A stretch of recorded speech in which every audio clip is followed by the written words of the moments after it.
Hello and welcome back to the second part of this practice sleuths. Adina and I have been talking about exercises. Hanon we covered. So if you haven't seen the first part, just check back and have a look at that first before you watch this maybe. Although watch this first and then have a look back. I don't think it matters which way around we do it. So we've been talking about exercises. We've been talking about traditional exercises, and in this particular segment we're going to be talking about maybe slightly more modernized or more interesting, perhaps more imaginative, perhaps even a little bit of jazz idiom in this. I've got something here that I'll share with you in a minute. So yes, Adina, did you want to say anything before I launch into my Ganz exercise? Yes, I would like to pose the question that we didn't discuss last time, which was, are mechanical and or finger exercises and or etudes, warm-up exercises, as necessary and as, well, I don't want to use the word boring, but as necessary and mechanical as toothbrushing? Is this something that, we're always, when we're small, we're told brush your teeth, we're told drink lots of water, we're told sit up straight at the table. How are we as musicians slash artists, what is our take on when an accessory is a necessary evil and when is it a step towards becoming a better musician? And for this, I had posed the question, when is a exercise, or it probably should be an exercise, when is an exercise art? When is it an etude? When is it a masterpiece? Let's say like a Chopin or Liszt etude.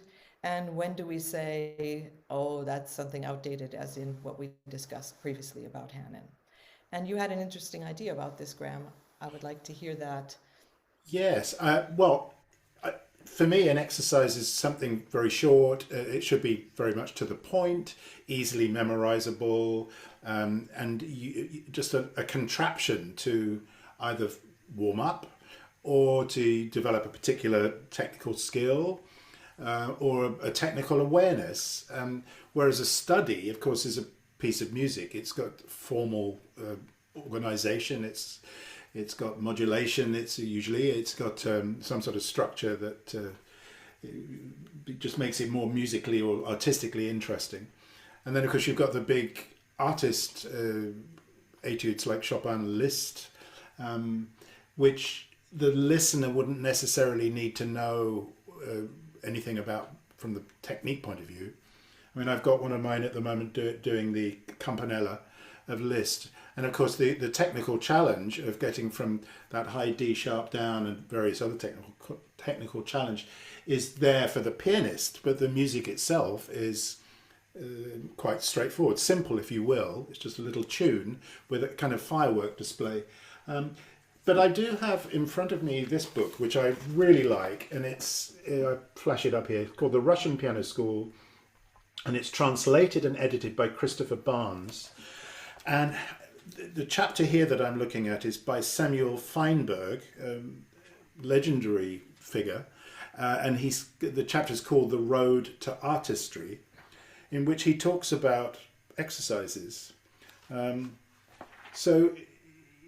Yeah, he says here, well, actually, I don't want to go too much into this. Right, so he says here, let me just maybe read out the 10 basic requirements. These are his basic requirements. So far as possible, this is number 1, an exercise must relate directly to a pianist's current artistic work. It must be directed to the resolution of a particular aesthetic problem. Interesting. 2, it's essential to learn to distinguish what is difficult from what is easy, what one can do from what is unmanageable. A pianist should not work on imaginary problems. The third thing he says, I think is very important, an exercise should be easier than the difficulty you want to master. 4, an exercise should be based on simple, natural elements of piano technique. It should be short. It should be based on the principle of from simple to complex. It must yield positive results in a short time. It should be, this is important, should be based on the exchange of experience between the right and the left hand. It should be executed with maximum technical perfection. In other words, played as well as we can. And then lastly, it's essential when doing exercises to concentrate, this is what we were saying earlier, on beauty of tone and on efficiency and complete freedom of movement. What do you think of that? I think that's a wonderful description, and it also would answer a question that I had in my head, which was, could we consider the Bach Wohltemperiertes Klavier, Volume 1 and 2, would we consider those etudes? Because they're built on a principle, the principle being all of the keys that were then available for Bach to compose in. And they do address different issues, or according to the list that you just read, we would say, no, those are, well, they are masterpieces. They are not exercises. I think this is a really, really important thing. And let me go back one step before the list you just read, which is something that is hard to swallow, but it's true. As long as we are young, relatively young, feeling young, we don't believe that we have the need to warm up. That's why I like to compare it to toothbrushing. When you're a child and you haven't had your first experience at the dentist, you don't really understand why you have to go through this annoying procedure of brushing your teeth. And it's after you've had your first couple of cavities, if that happens, and your first couple of visits to the dentist, you say, it might be I'm a necessary evil. And I believe that if Graham and I can do something for the community that's watching this, we can say, it is neither nor. It is neither we're not preventing cavities on the one hand, it's not that awful. But then on the other hand, it's not as optional as we like to think, because we're doing preventive medicine. And as any doctor will tell you, the prophylaxis is much better than later the cure. So although we don't necessarily think that our hands need to be warmed up before we start to play, they actually do.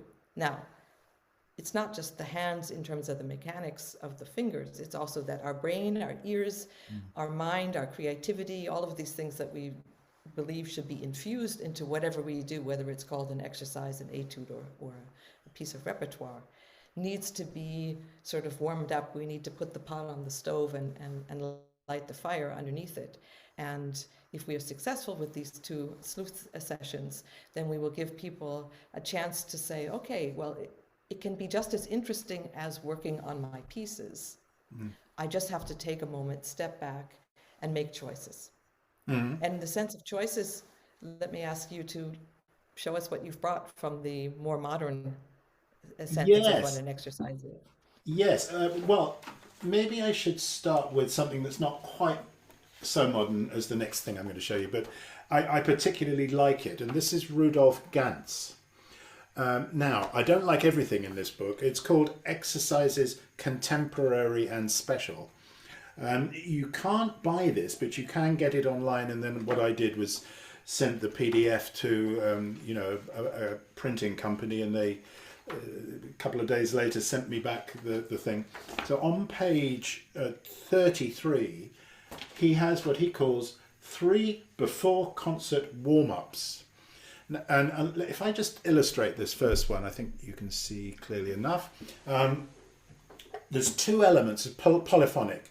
So I've got 2 elements going on in each hand, and I'll play one hand by itself so that it's clearer what's going on. And I've got a 2 against 3 rhythmic pattern. So I've got the triplets in the upper part of the hand and the tuplets at the bottom part of the hand. So 4 and 5 are trilling in triplets, and 1, 2 and 3, 1, 2 and 3 are stepping in tuplets. Let me just show you.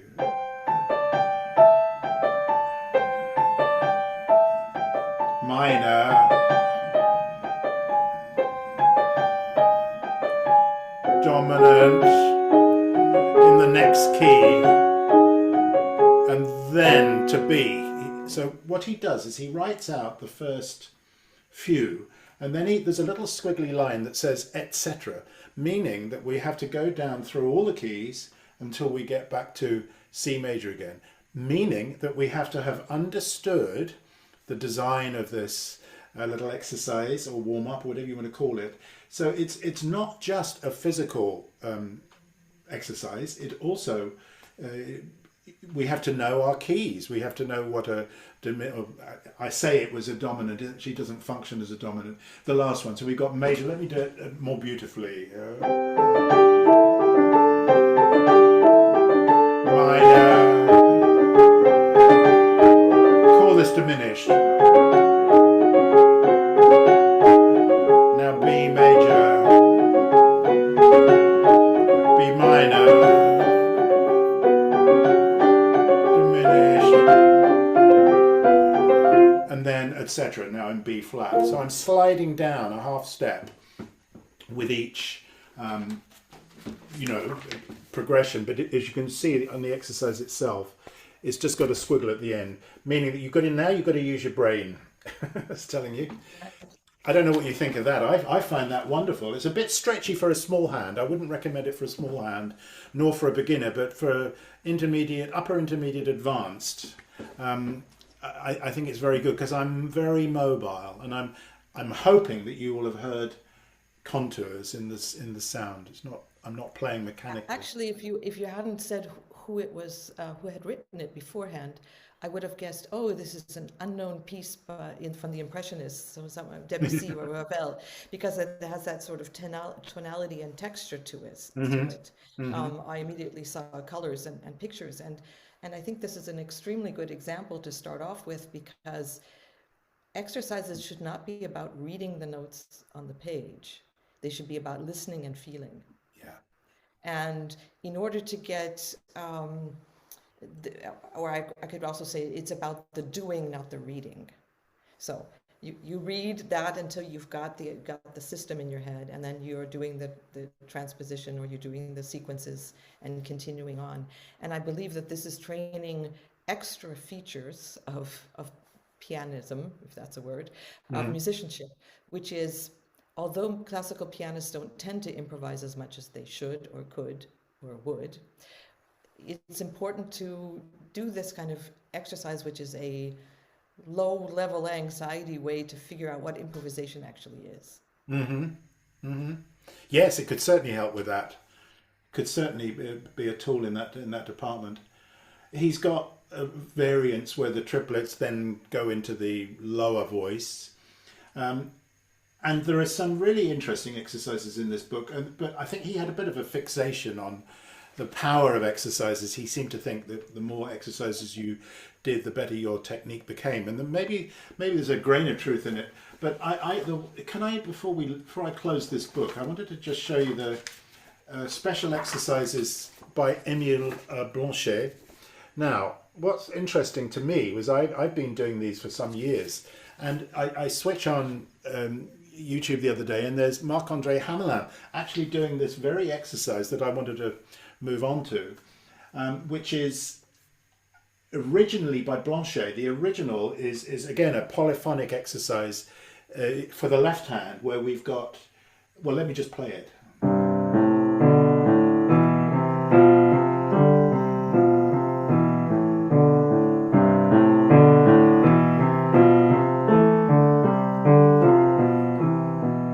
See, there's a fast moving part in eighth notes in the lower voice, and a slower moving part in quarter notes for the upper part. Now, what Ganz has done, because he liked very much symmetrical inversion, he's made a symmetrical inversion for the right hand to be practiced simultaneously. So in the brain, both hands are doing exactly the same thing.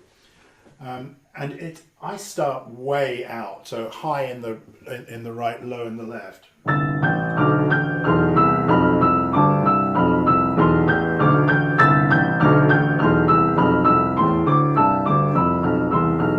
it must sound good, it must feel good.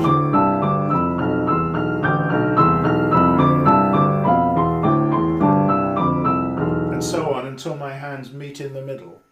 At which point I know that I've not only warmed up my hand, it actually really does lubricate the hand, but I've also warmed up my brain, and my ears like the sound of this. I like the feel of it.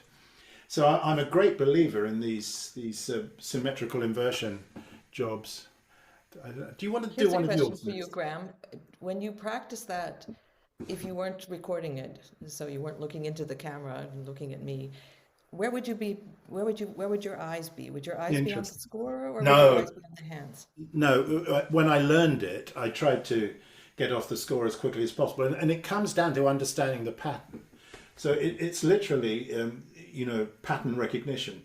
The lower voice is just moving stepwise Well, actually, so is the upper voice until there we've got a skip. So we've got a pattern that has all steps.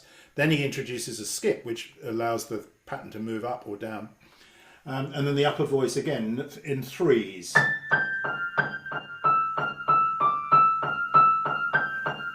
So once you've got the pattern, and you can get off the book very soon, very quickly. I don't know where I'm looking. That's an interesting question. Maybe out of the window, looking for inspiration from nature.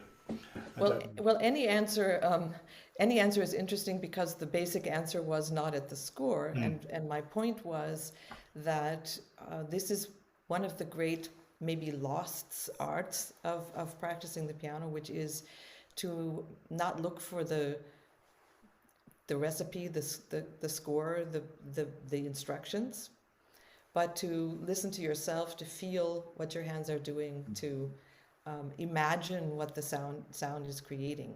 And that is basically differentiating us from a practice machine that somebody could engineer. Yes.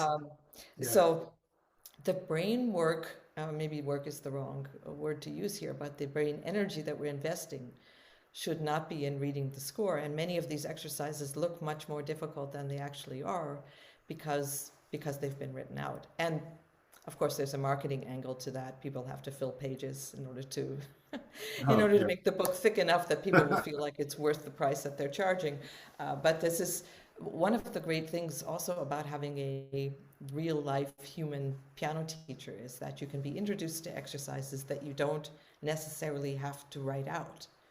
You've just been, or what I found particularly fascinating, and this is quite a while ago, I was fortunate enough to have a workshop with the great jazz musician, since deceased, Barry Harris, at Oberlin College. And he was basically saying that any Bach invention, any Chopin etude can be a jazz exercise, because these are nothing else than riffs, and grooves. And unfortunately, he never published anything. That there are lots of people can go online and they can see workshops with him, but he did not publish a piano method book. I thought he had, but I couldn't find it online. But the experience of seeing somebody who felt that any piece can be an exercise, any exercise can be a piece, is I guess what I'm trying to say. Yes. So even if we went back and looked at those rules that you read, we still see lots of leeway for infusing art into these first few minutes that we spend at the piano. Mm-hmm. Yeah, absolutely. I know you've got something there that's very special to you, jazz-based. Oh, I have a whole lot of things that are special to me, but one thing, let me just start with something easy. I don't know how many of people watching have know the Chick Corea children's songs. And of course, just as Schumann's Album für die Jugend is not really for the youth, I don't know of any youth that can actually play and interpret the Schumann's Album for the Youth as well as an adult mature pianist can. The same thing, the children's songs may be based on the idea that children like rhymes, children like things that repeat, but they are actually masterpieces in their own of their own. And yes. They also are based on ostinati. Let me see if I'm sitting and maybe staying too close. And so you have a carpet of sound in the left hand, which you can use to practice held notes. It's written to be held, or you can use pedal. Keep your hand loose, and now.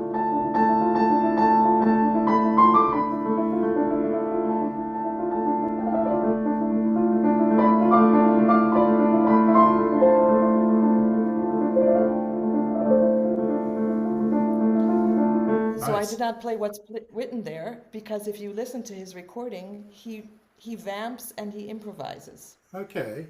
So what I wanted to point out is that you do have a melody.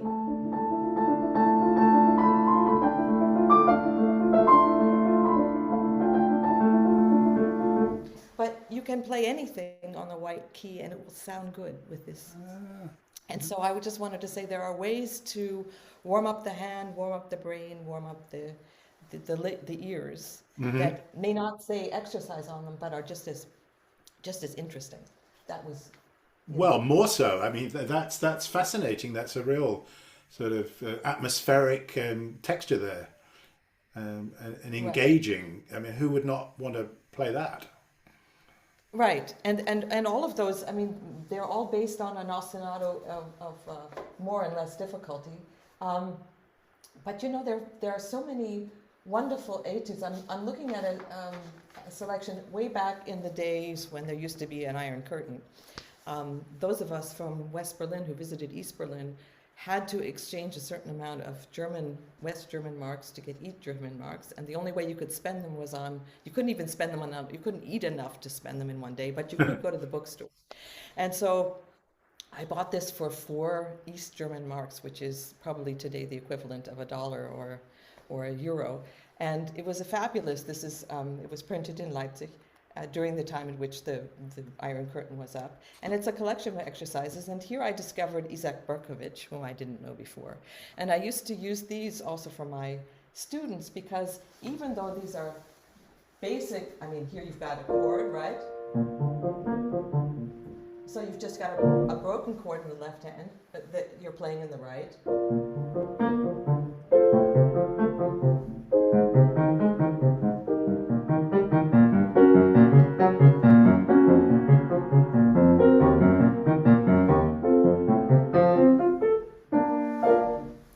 Nice. He's also suggested in his description that you should play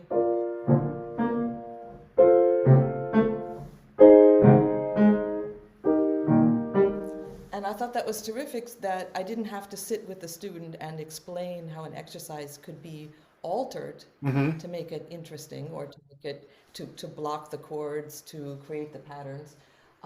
And there's a whole wealth of music that is like this that you wouldn't necessarily hear in concert, but that is fun to practice and certainly good for a warm-up and to get the technique going, and to start to think in chords and arpeggios. Yes, and the progression of harmony there is already more interesting than your stock standard 1-4-5-1 that you know, maybe it doesn't sound as interesting to us now as it did in the 100 years ago. Right. So that looks wonderful, and the fact that he's given variants for practicing is also good, because it sort of inspires us in our pieces to do that sort of thing as well. Yes, and that's exactly what I believe, that it is important for teachers to do also the reverse, to say, okay, what piece are we looking at? How can what's in the piece be used to create an exercise? Mm-hmm. And that was, I think, one of the things that this is, if people know the opus posthumous etudes of Chopin, there's this infamous one which is 4 against 3, Yes. with this gorgeous melodic line.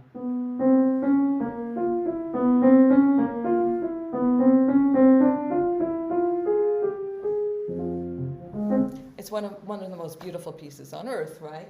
Yes. And my late friend, the jazz pianist Walter Norris, and I can tell everybody that this is, and we will post the link. This book is actually available as a free download for anybody who, now of course I've slammed it shut, so I'm going to have to look for the page again.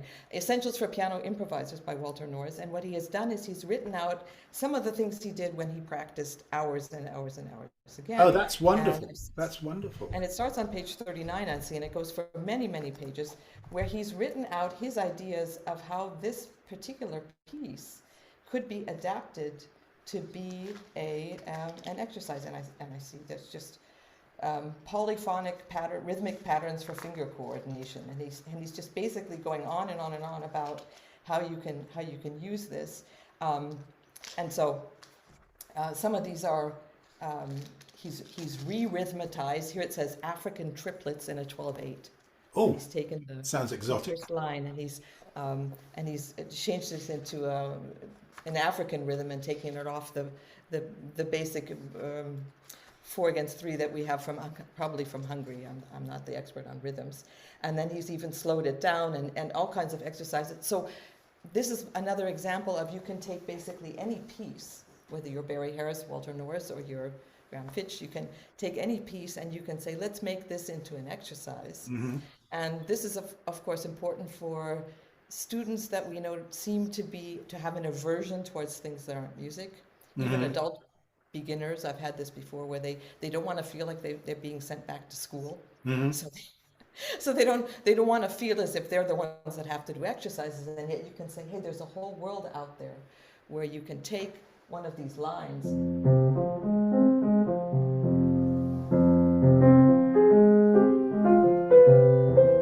and just with a 2 or 3 bar phrase, you can practice how do these sounds work against one another, how can we get these flowing in one hand, how can we create an independence of the 2 hands and yet still have a confluence of rhythmic beat, right, in one.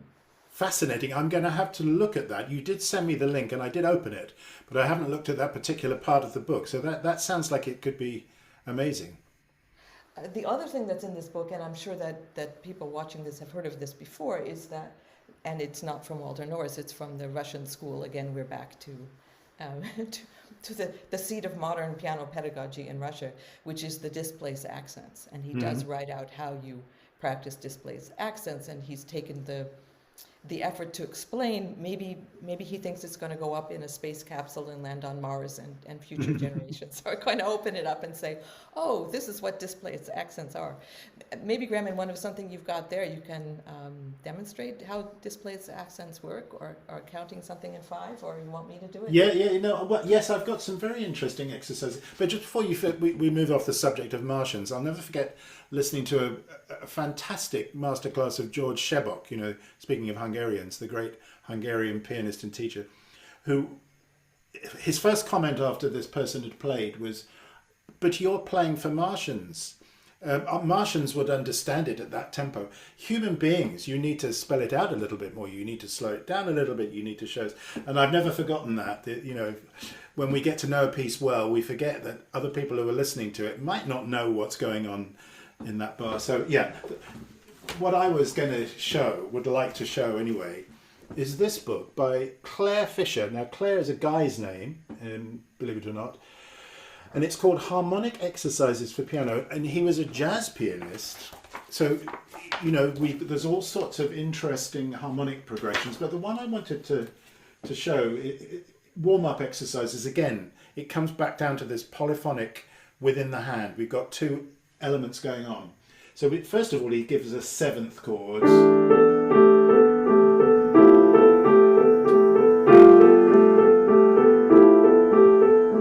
Now he calls 6 to 1, meaning 6 notes in the upper voice to every 1 note in the lower voice. 1, 2, 3, 4, 5, 6, 1. Now 5 to 1. 1, 2, 3, 4, 5, 1, 2, 3, 4, 5. Now 4, I should be concentrating more than I am. I'm trying to talk and play at the same time. Then 4 to 1. Now 3 to 1. 2 to 1. 1 to 1. Well, let me do that better. I think that's fascinating because you have to concentrate. You can't go on to auto. Plus, you've got, I think, a much more interesting sound world, 7th chords, than if he'd written it in, unisons. It's a bit pedestrian, but...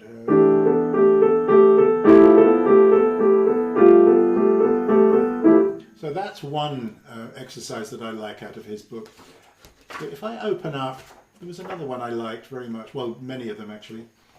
But you've got here, if I go to page, let's see. Yeah, let me go to, the diatonic sequence. No, I'm not. I'm going to go to page 5, which is a chromatic sequence. So again, slightly more interesting harmonically. Proceed in all keys. What does he do here? So you have to know what the chords are, how to find in the different keys. But then he gives you variations for practice. So we're now doing double 6 and thirds.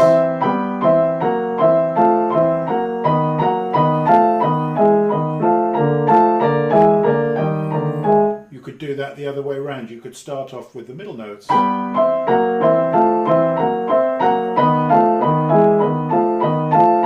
You could do something where you've got a sextuplet on the top.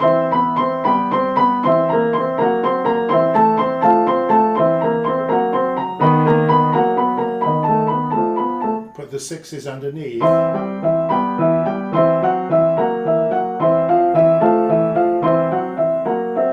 You know, I think these are well worth looking at if you're a little bit stale on the more, you know, diatonic repertoire that we normally find.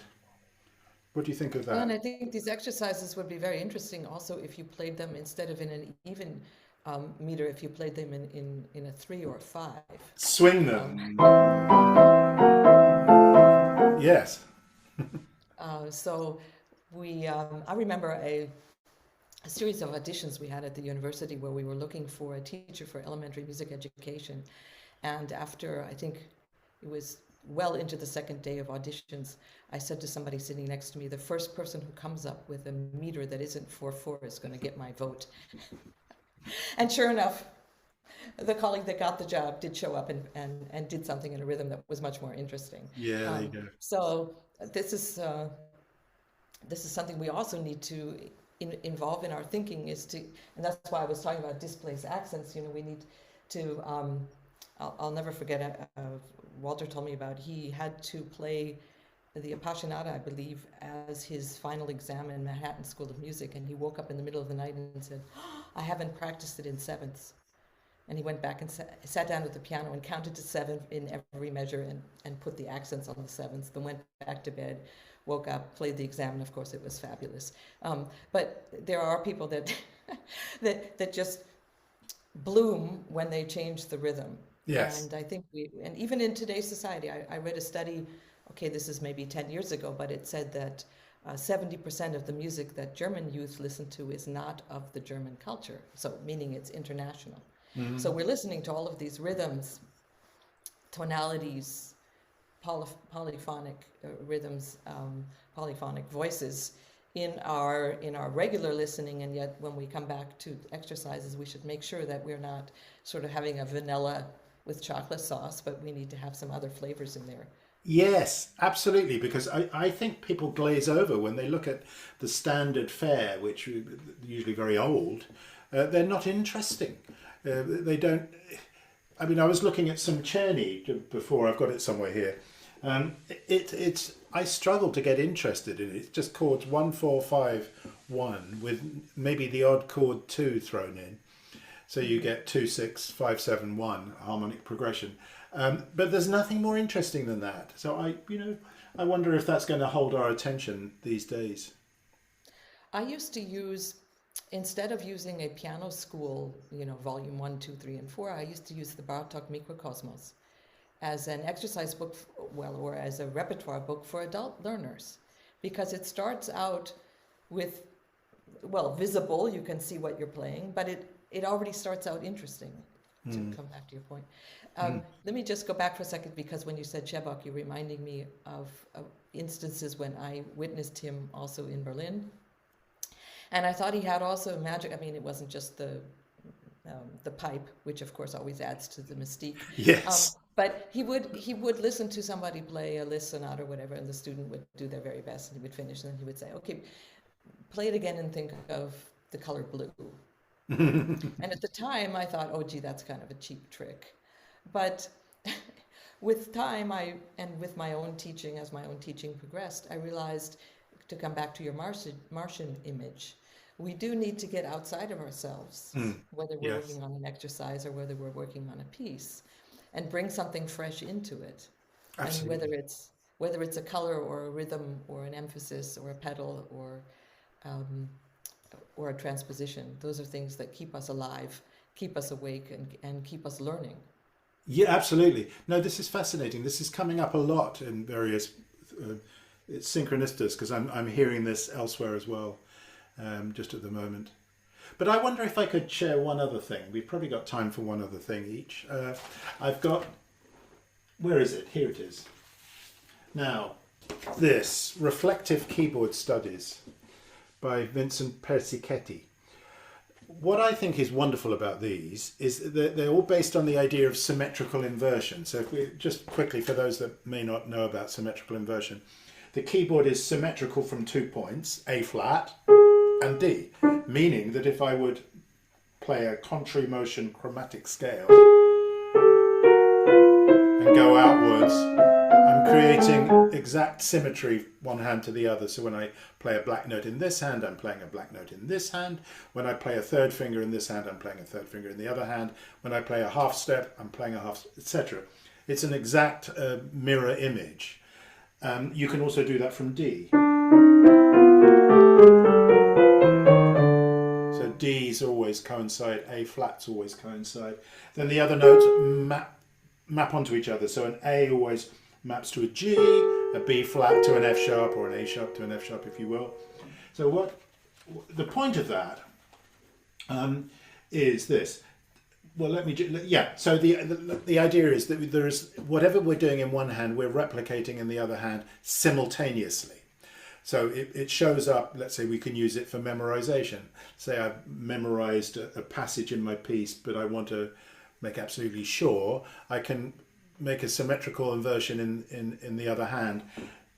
I'll illustrate it with something that I like to use from the Variations Sérieuses of Mendelssohn. There's one particular variation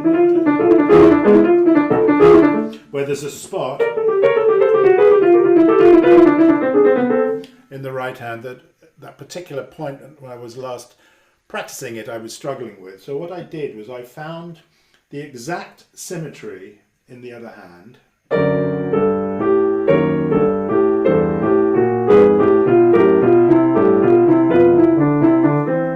and practiced it simultaneously. It meant that if I, let's say we're doing rhythmical displacements, I could do exactly that simultaneously. And I found that by adding my left hand, it sharpened up my understanding of what was going on in the right hand.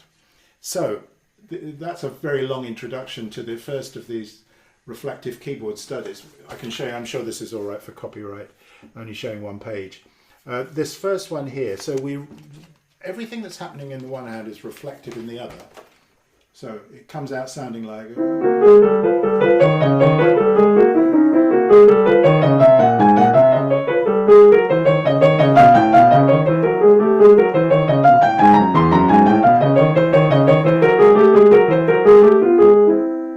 And it's short, and because it's short, he repeats it, so we just repeat.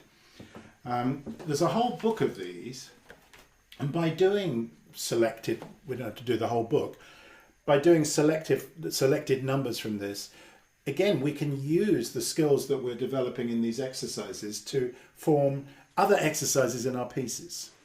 I don't know if you use this sort of thing, Adina. Well, I think I use it in a if we extrapolate a little bit, yes. I mean, I have practiced Bach preludes and fugues by switching the hands. Mm-hmm. So I play the left hand with the right and the right hand with the left. And you can do that either by, of course, you can do that by crossing hands, or you can do that by keeping the hands as they are. You can read it across, or you can, there are many ways to do that. To increase the symmetry, and also what you were just describing, when I find that when you do something that was composed for the right hand with the left hand, or vice versa, that you somehow activate brain pathways, and we don't have a neuroscientist on call to find out exactly what it is.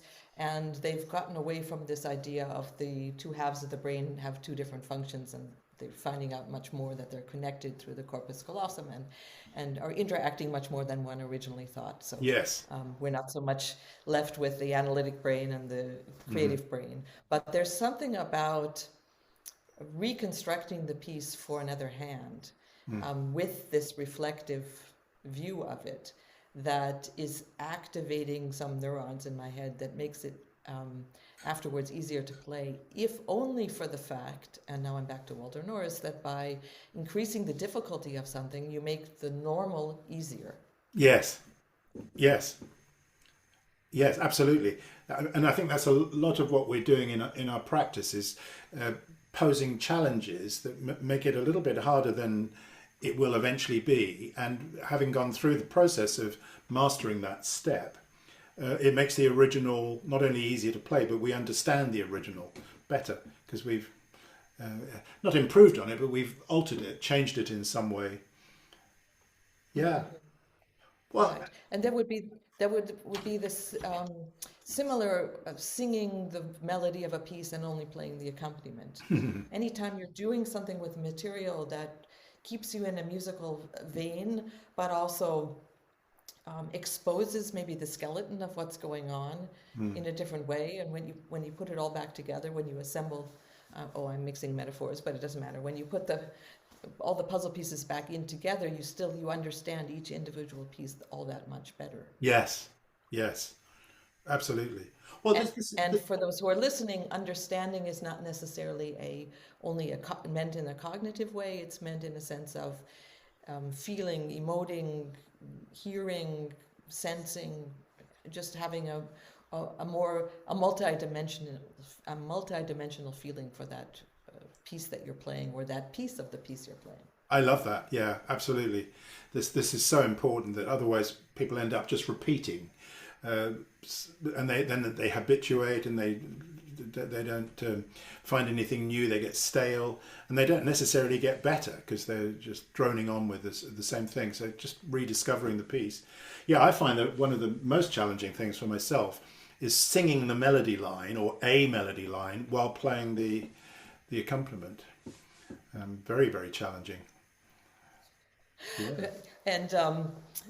And of course there are ways to do it with the other hand. There are ways to separate it. There are ways to just leave it out, which is also a big challenge. Leave out the melody. Yes, that's good. Leave out the melody, right? Yeah. So. Yeah.